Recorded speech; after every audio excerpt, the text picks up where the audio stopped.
Alright guys, so today, as I previously promised, I'm going to go ahead and disassemble this and show you what's inside of it. I'm also going to talk a lot more about different things like gas efficiency, which I talked about a bit in the previous video, more about the magazine, how to clean it, how it functions, that sort of thing.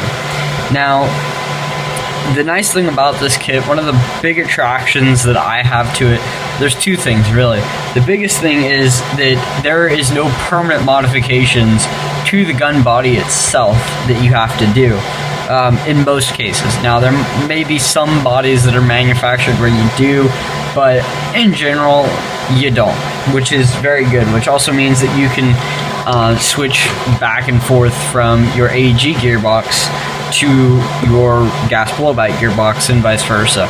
Another thing is that the magazine, well, on this gun I did have a problem with the magazine going in, but I think it's just this particular body. I simply, I can really be able to see it. I simply had to file it down a little bit. There's an extra hump there. That didn't really make a difference, but yeah, that's what I had to do. You may have to do something like that, but it does include some pretty good, I say pretty good, they're really not that great, some instructions on what to do, which come in this nice lovely GHK box. And as you can see in here, you know, you have this space for your gearbox and your magazine, and then there's some parts you get. Now I'm not going to tell you exactly how to install it because it's kind of per gun basis. Like this is an interesting body. This is an AGM body, so it's a little bit different than King Arms and G&G. So the modifications and stuff you have to do will be different. So what I'd recommend you doing, if you have no clue what you're doing, take it to somebody who does. But if you're really mechanically inclined as myself, then you can figure out how to do it. It's really not that difficult. If you can figure out how to get your gun apart and back together, as an AEG, you can figure out how to install this. It's really not that hard. And the instructions give you hints on what to do. The English is terrible, but you know, just general things that you may need to know when installing it. This, however, I did need to worry about is I just took a file and filed it off because this controls how deep the air nozzle goes into the hop-up unit. So that's what I had to do. The stock I didn't really have to deal with, but one thing that at first it got me, but it's really not that big of a deal. Let's see, I'm pretty sure it shows it in here. Yeah, it's right here. This, you know, this is a really simple thing. It comes with both of these extra parts, and then you just use the screw to put in the stock. Basically, you're putting it in backwards.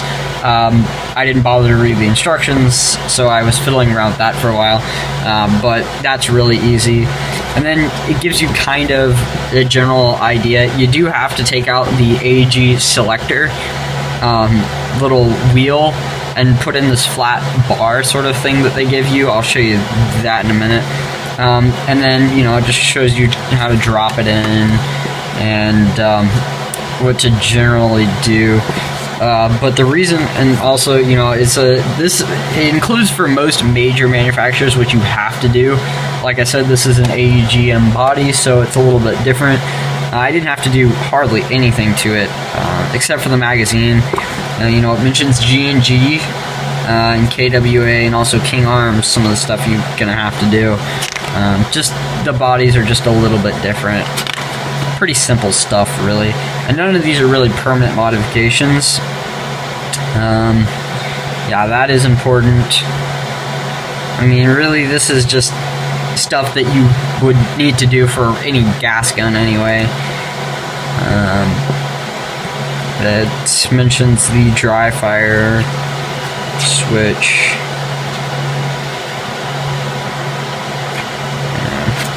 Then it's in poor English, but this is the part of the manual that is really helpful. The exploded parts view. If you need to have something replaced and you need to call them up, this is a good thing to have handy. And then also it shows you everything you need to know about inside the magazine. This explains one of the reasons why it's so efficient is there's 2 reservoirs that it's picking from when it's filled and stuff. So that's that. And I suppose if you really wanted to, if you disassemble the magazine, you could take out the dry fire lever. If you're having the same problem that I am when I'm firing it, that sometimes the lever, I'm not going to be able to see it, gets pushed forward a little bit and it stops feeding some of the BBs. I might do that, I don't know, we'll see. But anyway, on to the part that you really care about, which is the gun. One of the biggest thing, another big thing about this that, my second biggest thing that I really like about this kit is how easy it is to disassemble, to clean, and to maintenance. Unlike AEGs where you pretty much have to disassemble the entire thing to get to anything, for this, it's simply just popping out the front and rear pins. Now, for this particular body, the screw down here, the screw and the grip are not aligned. There's not enough space, so I have to loosen the screw that they give you in the grip a little bit in order for this pin to come out smoothly and go back in. But other than that, that's the only thing. So after you've got those 2 pins out, now most AEGs you're gonna find just slide forward. But the ones that actually pull up or open like a firearm, where they take and they swing up like this, you only need to take out the rear pin. And if you own a real AR-15, this should look really familiar to you. Of course, the barrel doesn't typically come out like that. It's easy to get to the blowback mechanism, so if you have a jam or something gets stuck in here, really easy to clear. And then obviously you have access to the barrel and everything, just really simple. So if it gets jammed on the field, even while you're playing under fire, I mean, if you're carrying a cleaning and unjamming rod, or you happen to find something, you know, it's really simple to get it apart. Unlike an AEG, like I mentioned, you have to take everything apart. You don't have any wires to worry about. Now, the rear wired M4s are not the case. And as you can see, also, again, to your own real AR-15, this looks very familiar to you, except for the fact that the firing pin slash knocker is down here. This wouldn't be there in a firearm. Instead, the firing pin would be up in the bolt carrier. But that's regardless. Anyway, so you have your hammer, and then your little selector there, and your fully automatic sear, which if you own an AR-15 that's not full auto, you won't have the full auto sear in there. But anyway, so basically when you're selecting it, it's moving this wheel like so. That's also why, if you're wondering, I mentioned this in the previous video, that if the gun is decocked like this, that the gun won't go into safe, and you can see really easily, kind of mechanically, why that is. But when you cock it like so, there's a bar in there that drops down, allows you to put it on safe. So that is by design, so don't force it. Other things is, as far as cleaning goes, just clean it like you would a real AR-15. You know, put oil on the sear and the hammer and all that good stuff. Make sure there's not ample wear. And as far as getting this out, it's, again, really, really simple. I'm not going to do it just because there's no real reason to. Just taking out the magazine catch, popping out this pin right here, and then taking off the grip. This will just slide right out, and it's a really simple part. That's pretty much it. And then, as I was mentioning with the stock, that screw right there that you typically have going the other way into the gearbox. And anyway, also this screw is important because it's actually kind of convenient they put it there, because when you're firing this gun a lot, especially on full auto, the vibration is quite a bit, and this will come loose, and some other crap will come loose as well. Another thing that if you have an AGM gun that you're trying to convert, the bolt catch on the AGMs actually does do something. What you're gonna need to do is remove this little bar that's in there. It's just simply popping it off the bolt catch. That's pretty simple, because that gets in the way of this right here. But other than that, that is the only modification that they don't mention in the manual. But this kit is designed for G&G, King Arms, and something else, not AGM bodies. However, if you have an M4 and it says it's not compatible with it, unless it's like something really, really weird, if it's got a version 2 gearbox in it, it will most likely fit. Now, that's not to say you're not going to have to modify it, because chances are you will, but just saying. Now, let me go ahead and take a closer look at the bolt carrier. I have not fully disassembled the lower, but there's really no reason to. I have, though, the bolt and carrier. Now, if you'll notice, one thing I think it mentions for G&G, you might have to add a shim here, or file it off, forget which one, because the engagement from your bolt catch on this isn't quite right to pull it all the way back. But that doesn't apply to me. This is pretty much drop-in. One thing I did have problems with is when you're cocking it, it actually slipping up off that. The way I fixed that, and you're not going to be able to see it. Don't really have this flashlight's running low on batteries. But anyway, I just put, I think like 3 strips of electrical tape down in here. Open up the window. Make it a bit brighter. I just put some strips of electrical tape in there, and that's all it took. So you might consider that. Also, one thing while we're here, go ahead and take out the barrel. They do replace your hop-up, and the reason for this is because the magazine feed lip, as you can see, sits really far forward. I don't know if there's upgraded hop-ups available for this kit. There might be. But anyway, that's the reason, because they have to have space for the gas as well. The hop-up in this I don't think is bad. I've put a flat bucking and stuff in there, so I've attempted a flat hop. It's not, I mean, it's not inaccurate, but then again, plastic BBs aren't accurate either, and I should probably clean this. But anyway, regardless of that, moving on to the bolt carrier. As you can see, this is the contact surface for the hammer, and this entire thing comes back. And the one thing about this that I do like, from seeing on gas blowback pistols and some other stuff that's open bolt, is they have like a rubber seal here, and there's a rubber seal on the top of the magazine, and it just rides over it. And I've seen those, they tend to wear a lot. This actually goes all the way in to the top of the magazine, so you get a lot better of a gas seal like that. I mean, it's not a great seal, but it's definitely better. And you can also see the follower I was mentioning for dry fire, and how it locks. It locks like this. The follower actually physically prevents it. The other good part about that via some other guns is the fact that if you've ever had a jam and you keep firing, you just keep breaking the BBs in the chamber. This, even though this is, I guess, some sort of brass, looks like brass to me, probably brass air nozzle with plastic coating over it. Even though it's that and this isn't gonna break, at least if you get jammed BBs, the gun will simply just stop firing because it's not all the way in battery. So that's convenient, I think. I haven't had a jam with this yet, but I could definitely see that happening. But other than that, I have disassembled this. It's good to put a good amount of lube in there, I think.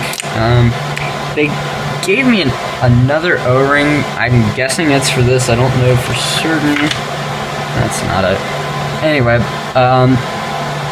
can't quite tell if that's what that is for. I think that might be to boost the FPS. I honestly don't know. There's not a lot about this kit online, so I was trying to make a really detailed couple of videos about it. You're going to see this gun a lot. I'm going to try to tell you more and more as I learn more about it. But otherwise, generally, it's a good kit. And if you want something like this, but you know, you want a GBBR and you can't afford one, which frankly, you know, most people can't afford a $300 or $400 airsoft gun. This is a really good alternative because most people out there already have an AEG. Chances are it's an M4 or something with a version 2 gearbox in it, so this fits just fine. Now, I will caution you, just having a version 2 gearbox isn't going to work. You have to have a charging handle like this, so this won't work most likely. Now, I'm not saying this for certain, it most likely won't work. God, what is that gun I'm trying to think of? Very M4-like. I don't remember off the top of my head, but it's got a version 2 gearbox in it, or at least some of them do. Some of them have version 3. But anyway, this most likely won't work in that because of that reason. But other than that, otherwise a really good kit, and I would highly recommend it. Now, as you know, typically when I review stuff, I put a link where you can buy it in the description. From somebody that I bought it from that I'm happy with most of the time, Airsoft GI. I purchased this from another website, no names. Okay, fine, I'll name them, Evike, and I was thoroughly displeased with them and their service, so I won't be ordering from them again, and I highly recommend you buy it from somebody else. But if you do look on Evike and you notice how it says that they give you 2 magazines, that is not the case. They only give you 1. I called them about it, and they claim that the quote-unquote extra magazine this kit doesn't come with a magazine. That's total BS. There's even a cutout in the factory box, so Evike is full of it as far as I'm concerned. But yeah, anyway, don't fall into that trap. They don't give you an extra magazine. They claim that the kit doesn't come with one in the first place. That's not the case. Look at any other pictures, look at GHK's website, it does come with one, so they're full of crap. But regardless of that, just don't fall into that trap. But if you do order from them, they will give you a magazine, at least one. And anyway, but yeah, Airsoft GI doesn't sell this. Very sad about that. If they did, I would have bought it from them. But there's a variety of people that do sell it, so yeah, order it from somebody that you've ordered from before that you know are good. I don't really have many recommendations for that because typically I just buy from Airsoft GI since I live a whole 30 minutes from the store. So yeah, well, the Virginia store, I should mention that. I don't live in the California one. But yeah, I typically always order from them. I have been for the past 3 or 4 years since I've been playing Airsoft more, you know, seriously, not just in the yard, but or in my woods rather. So that is one thing. Also, when you're reassembling and disassembling this, make sure it's cocked because otherwise you're gonna have a horrible time. And also this disconnect right here, as you can see, if I also don't dry fire it while the gun is open like this. You will cause damage to the hammer. Dry firing it when the upper receiver is on is not a problem, but make sure you're there to catch the hammer as it falls. Also, this disconnect right here, you just saw it pop forward. Make sure you take your finger and push it out like that, as you can see. Otherwise the gun, it will not go back together, so don't force it. Just make sure that's like that. I'm pretty sure they mentioned that in the manual, but that's just kind of a little interesting detail. I found that out quite quickly. I didn't break anything, mind you, but I did notice that. And it's just putting it back together, just like you would, you know, or you know, you would like an AG, having the bolt and carrier up in the top, and just as simple as that. Now, if you do have the thing going on with the grip, it might be just this particular gun body, that the tolerances are crap, and you know, this gun, I have noticed that AGM makes their stuff a little bit wider than necessary. They don't make it to very tight tolerances, but yeah. Also, you don't need the motor butt plate, but you could leave it on. You may. It just depends on what you want. And as you'll notice, see, it's functioning just like it's supposed to. Nah, it's all good. But anyway, I hope you enjoyed this video. I don't think I left out anything. You will see more videos of this gun, about this kit, and so forth. But again, I hope you enjoyed this video. There's not much out about this, so yeah. Also, I do invite you to subscribe to this channel. We do more air gun related stuff, air cannons, that sort of stuff, than airsoft per se, but we do end up doing some of this stuff. So if you like that sort of stuff, I invite you to check out some of our other videos, and of course subscribe if you please. Also, if you have been subscribed, you've probably been noticing the little trailer at the end. That's good. Those are some of our good videos, or did I say good videos? Better videos. I invite you to check those out, you know, along with everything else. But anyway, make sure to help support the channel. Give this video a thumbs up. That's always helpful. Let me know what you think about this kit. Do you think it's good? Do you think it's bad? Also, let me know what kind of videos you want to see more often. Do you want to see more airsoft? Do you want to see more games? You know, what do you want to see more of? That's very important. As far as, you know, shotgun stuff, any of that, let me know in the comments. Always helpful. Thank you very much for watching, and have a very nice day. See, we are going to be shooting 4 rounds made up. I have 2 that are sort of bullet shaped, and 2 that are flat point. But I turn them around. 2 of these have fine. I'm going to see how they go. So, as you can see, the 2 on the right have